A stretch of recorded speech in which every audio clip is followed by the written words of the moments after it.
Gavom pakvietimą iš Marijos aplankyti ją studijoje, tai važiuojam į Panevėžį. Aš šiandien važiuojam su naujoju Peugeot. 2008. Važiuojam.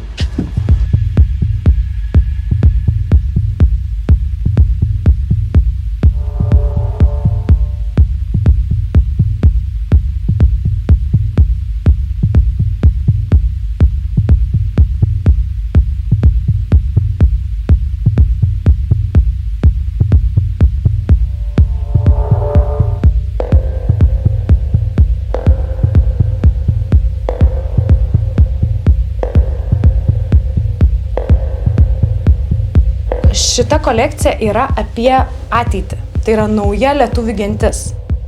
Reiškias jau klimato kažkoks atšilimas ar kažkokios katastrofos ir grįžtam vėl į pradžią ir prasideda vėl gentis.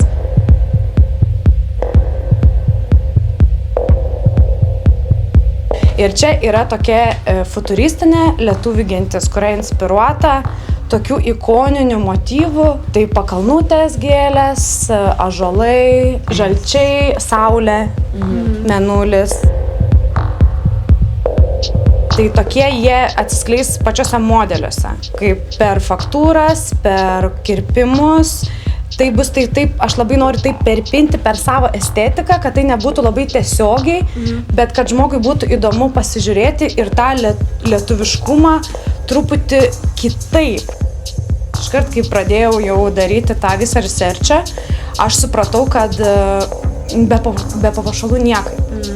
Ir galvoju, kad jeigu jau taip labai nuoširdžiai darant tą kolekciją, jau tokia įsijausti tą baltų kultūrą, tai norėtųsi, kad jie jau būtų neužsakyti, o jau pagaminti būtent tam dalykui, būtent tai kolekcijai.